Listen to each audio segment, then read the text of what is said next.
Nathan didn't expect a welcome party. He didn't even expect a neighborly wave. The lakefront home he inherited sat quietly behind a thicket of old oaks and maples, nestled just far enough from the main road to feel like a private world. He wanted peace, not company. The house had been vacant for years, but the land was pristine. A faded wooden dock stretched out into the glassy lake, still sturdy despite the moss creeping along its edges. Birds circled. Frogs called from Nathan stood on the porch and took a deep breath. After years in the city, this silence was almost too much. He moved in on a Tuesday. No one waved. No one knocked. By Friday, the boxers were mostly unpacked, and he'd already made a habit of walking the shoreline at dusk. It was on the 5th evening that he noticed the first strange detail: a tire track in the mud near the dock. There was no gate blocking the path, no fence separating his lot from the neighbors, but he knew he hadn't driven there. Saturday morning, a light knock came at his back door. Not the front, the back, near the lake. He opened it to find a woman in her 50s, short hair pinned tightly back, holding a slim black binder under one arm. She didn't offer her name at first, just smiled, glanced past him into the house, and stepped closer than necessary. "I'm here from the HOA, she said, as if that explained everything. Nathan raised an eyebrow. "I'm not part of any HOA. Her smile stiffened. "Well, you're on our lake. All lakefront properties are included in the boundaries. We'll need a copy of your dock key and the boat slip registry by the end of the week." He leaned on the doorframe. "I think you're mistaken. This house, this land, it's outside your jurisdiction. My uncle made sure of that." She blinked, then shifted the binder forward. "Well, we've been using the lake access here for years. It's common understanding. And since you're here now, it's just protocol. Then that ends today." There was a moment of silence between them. The lake behind her was still, no breeze, no sound. She finally introduced herself, Sharon, before turning with a clipped goodbye.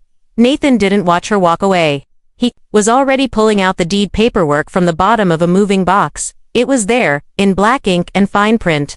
Lot 27B, not included under HOA covenant. Full shoreline ownership dating back to 1978. Access exclusive to the deed holder. He folded the page, slid it into a plastic sleeve, and taped it to the inside of his back door, just in case. The next morning, he found a bright orange notice zipped to the dock's railing: "Violation authorized dock structure." His hands curled into fists. He looked up the hill and saw Sharon standing in her yard, arms crossed, watching. Nathan didn't yell. He didn't wave. He simply walked back inside, picked up his phone, and began recording. If this was going to escalate, he needed proof, because something told him this woman wouldn't stop with a warning. And he was right. By the second week, Nathan had begun to understand what people meant when they said quiet neighborhoods aren't always peaceful. He didn't hear from Sharon again right away, but someone had trimmed the edge of his hedges during the night. The clean cuts were too neat to be from wind or animals. It was subtle, but intentional. Then came the trash bin notice: another zip-tied flyer accusing him of non-compliant storage because his bin faced the wrong direction on pickup day. Nathan didn't even use curbside service. He took his trash directly to the station. Still, the notices kept appearing. One morning, as he brought coffee out onto the deck, he noticed a new sign staked into the ground just beyond his fence. Shared HOA access zone, members only beyond this point. It was less than 20 feet from his bedroom window. He called the number on the bottom of the sign. It rang 5 times before a familiar voice answered. "HOA office," Sharon said. He didn't announce himself. "There's a sign on my property. It needs to be removed today." A pause. Then, calmly, "According to our lake use charter, that area is considered shared frontage." Nathan laughed under his breath. "You might want to check your maps before planting your flags." Before she could respond, he hung up.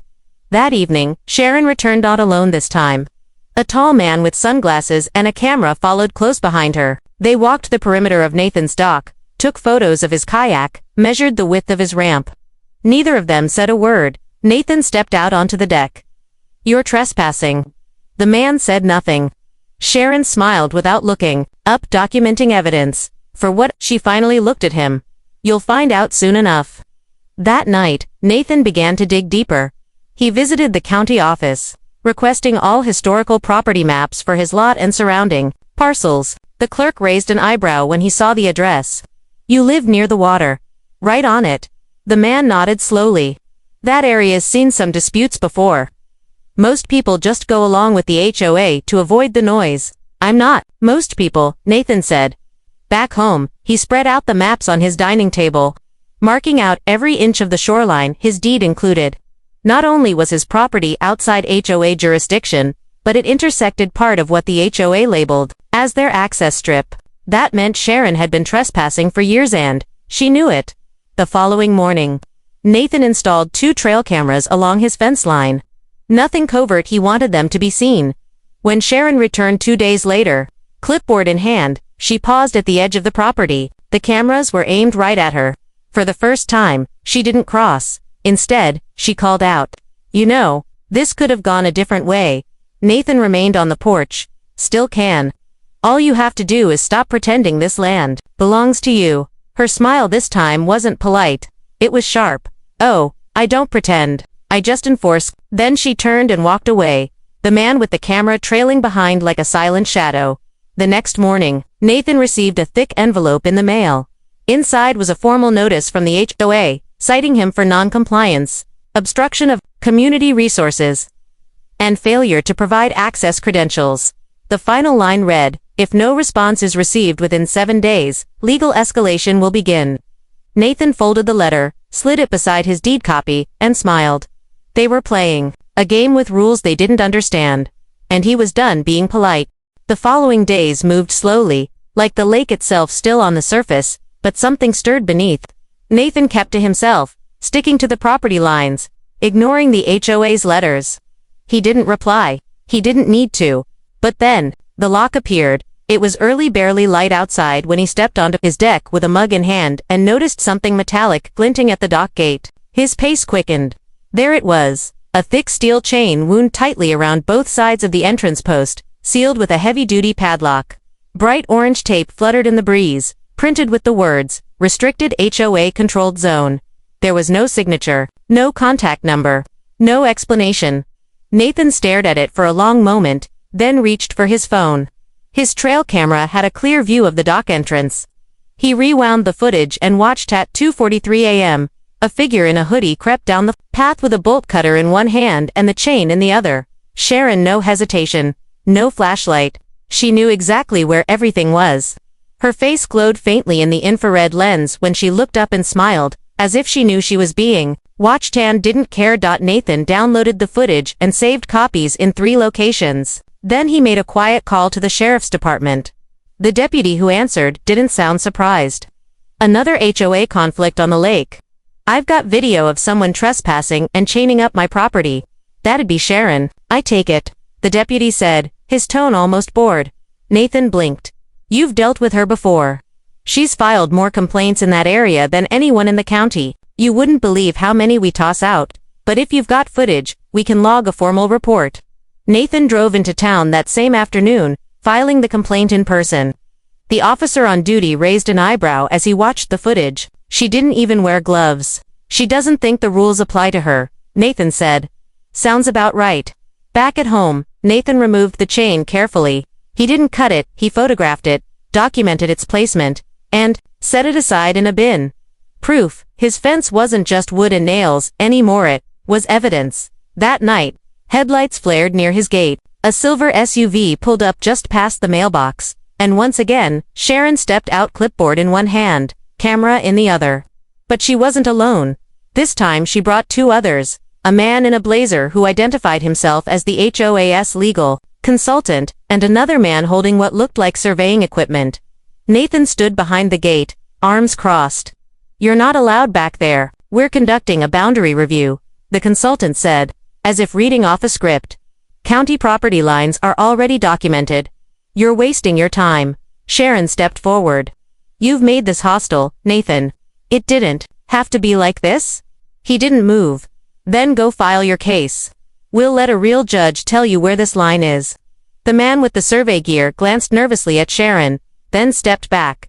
After a long stare, the group left without another word. The next morning, Nathan found another envelope, this one sealed with legal stationery, a notice of HOA arbitration, set for 2 weeks later, accusing him of obstruction, harassment, and failure to comply with community regulations. He placed the envelope on the table, opened his laptop, and began uploading everything: photos, footage, the deed scans to a shared folder for his lawyer. Because this wasn't about the lake anymore. This was about power, and Sharon had just taken it too far. Nathan didn't need to attend the upcoming HOA meeting. He wasn't a member, had never been one, and by all legal records, couldn't be forced to join. But the tone of the arbitration notice made something clear: it wasn't about legality anymore. It was personal. That's why he was surprised when a plain envelope slid under his front door one night. No name, no return address. Just one sentence typed in block letters. "They're voting on you next Tuesday." He sat at the kitchen table, staring at it for 10 minutes. He had no idea who had sent it. A concerned neighbor? Someone on the board with a conscience? Or was it bait? It didn't matter. If they were holding a vote to act against him, he had every right to be there, even if only to witness it. The meeting was held at the Lakeside Community Center, just a few streets down from his property. When Nathan walked in, the room was already full. Mostly older residents sitting in plastic folding chairs, arms crossed, eyes cautious. At the front stood Sharon, clipboard clutched tight, flanked by 3 board members. She froze when she saw him. Nathan didn't wait for permission. He walked to the front and held up a manila folder. "Before you vote on anything tonight, you should probably see this." He opened it slowly, deliberately, pulling out copies of his deed, the survey maps, the footage of Sharon placing the lock, and the official county statement verifying his property as outside the HOA's jurisdiction. He said nothing. Just laid them out on the table, one by one. The room was quiet. Someone in the second row whispered, "Is that real?" Sharon's voice snapped through the silence. "None of this changes the community charter. He's disrupting harmony." Nathan turned to face the room. "You want harmony? Start by not trespassing. Start by not chaining someone's property in the middle of the night. I've done nothing to any of you. But I won't be pushed into something I didn't agree to, and I won't be threatened." A few neighbors shifted in their seats. One woman cleared her throat. "I've lived here 20 years. No one ever told us that Doc wasn't part of the association." Nathan nodded. "That's because someone didn't want you to know. It's easier to control what you think you already own." Sharon was turning red. Her voice trembled as she tried to hold the room. "He's creating conflict where there was none before."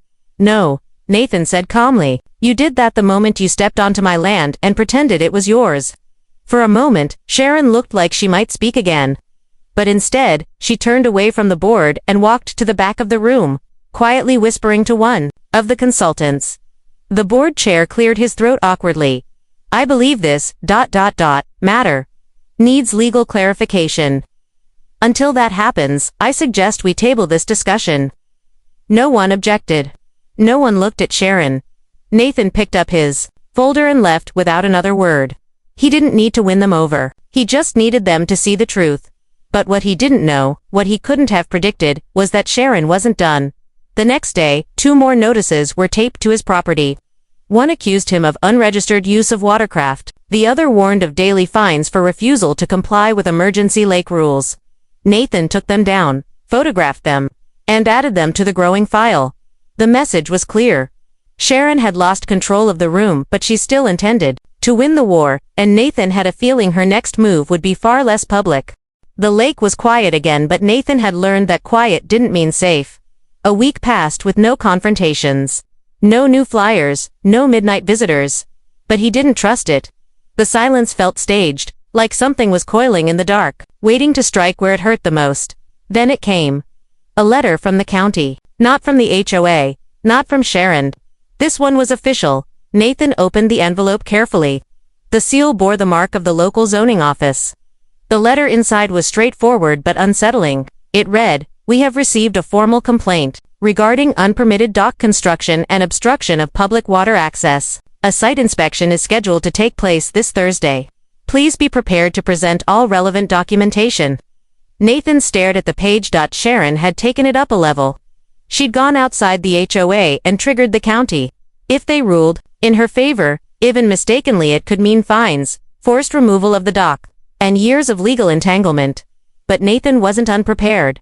That night, he stayed up late, printing every relevant deed page, high-resolution satellite images from public records, and a copy of the HOA formation charter. He highlighted the date of his properties, recording 15 years before the HOA even existed.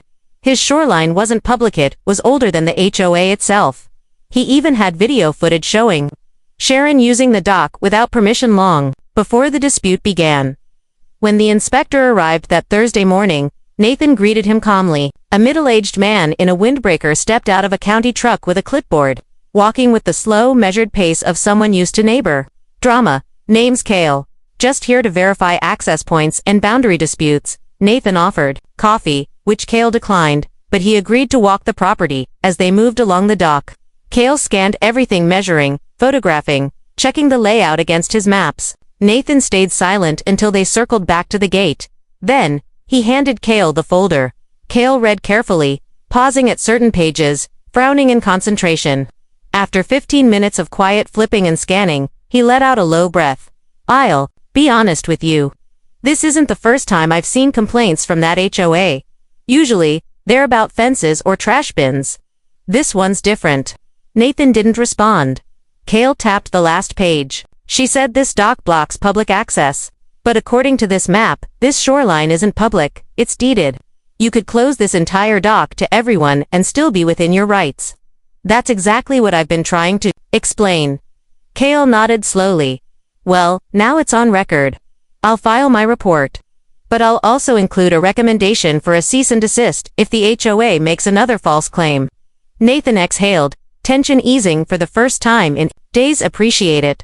Cale turned to leave, then paused. She told me she had video evidence of you harassing residents. Nathan frowned. She's lying. I figured. Just thought you should know.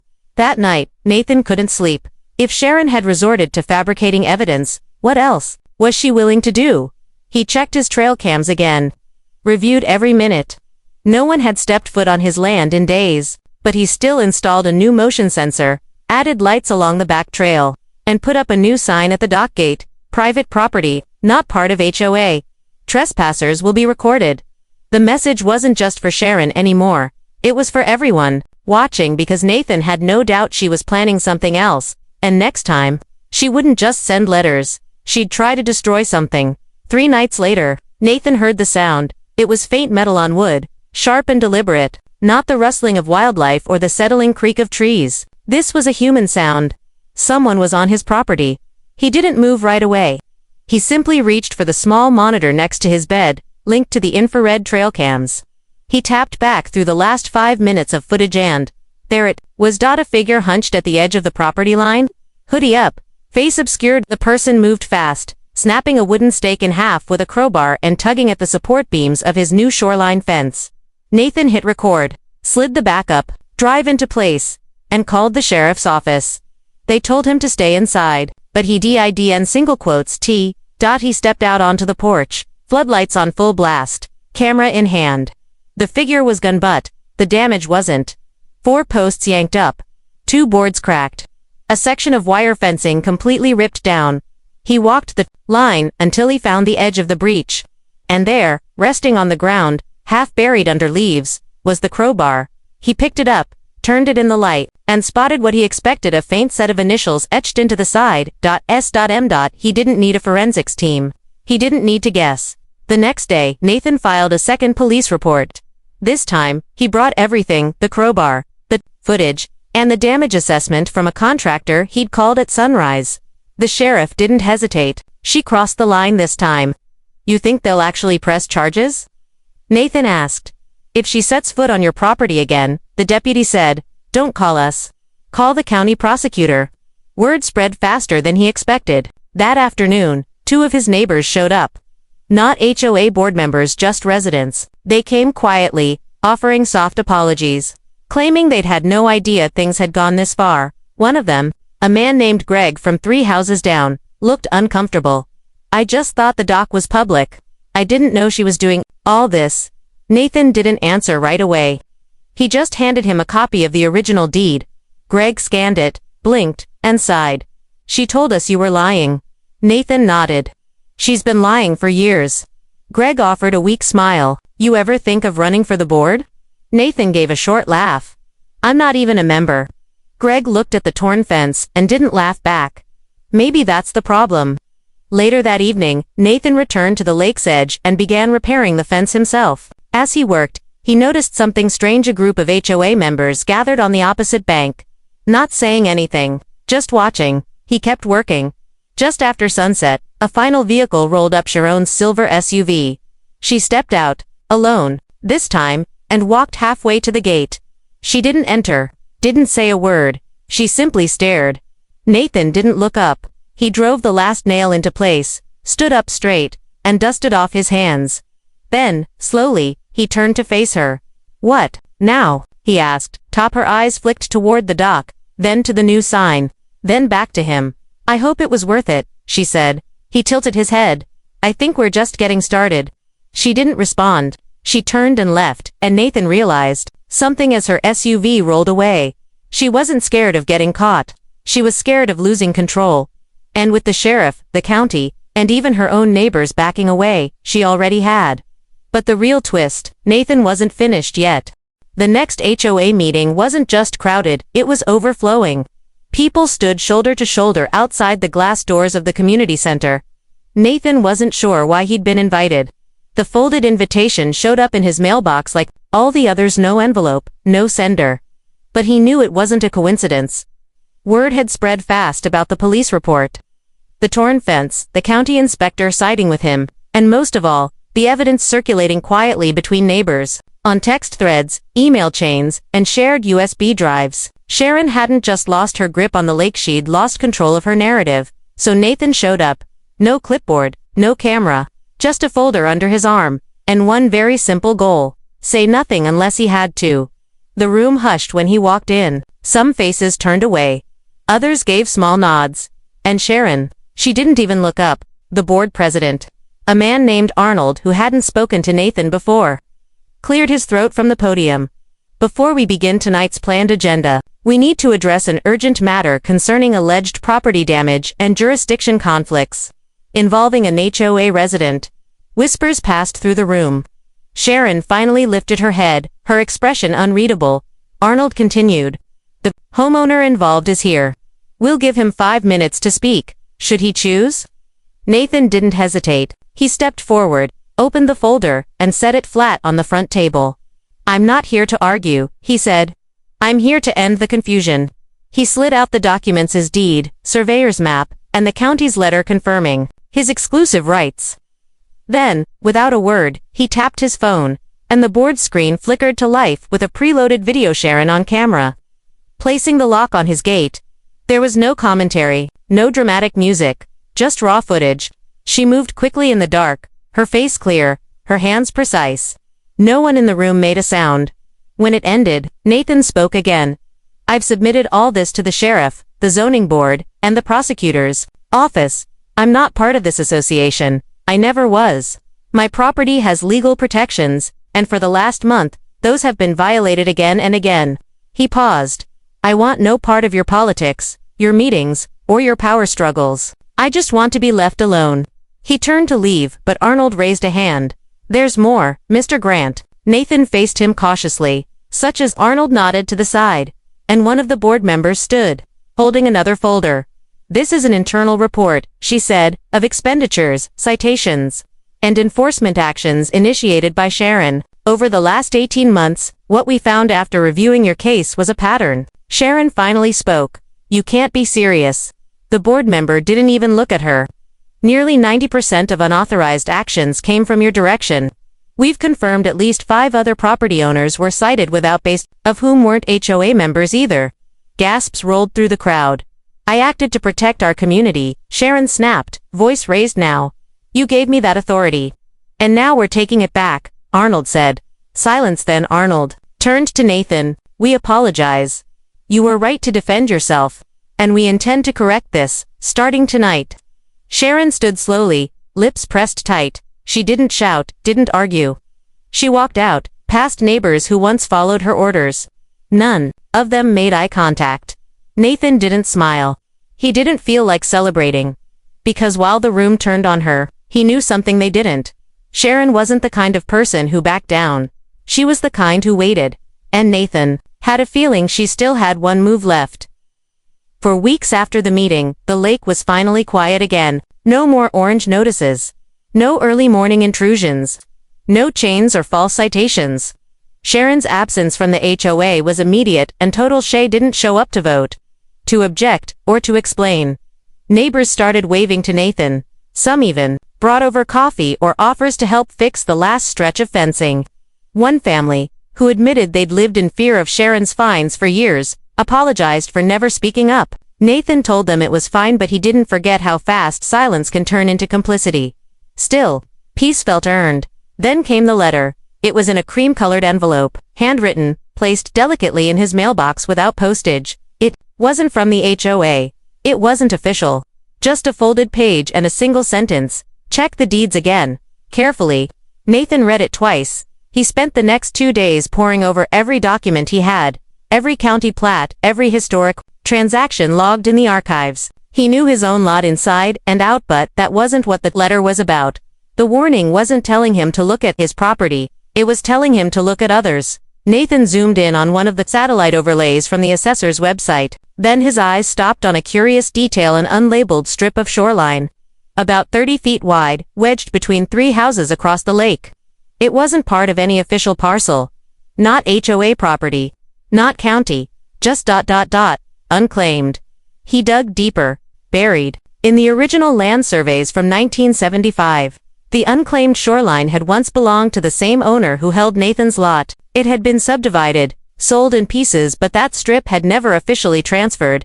No recorded sale. No owner of record. Until now. Nathan cross-referenced everything.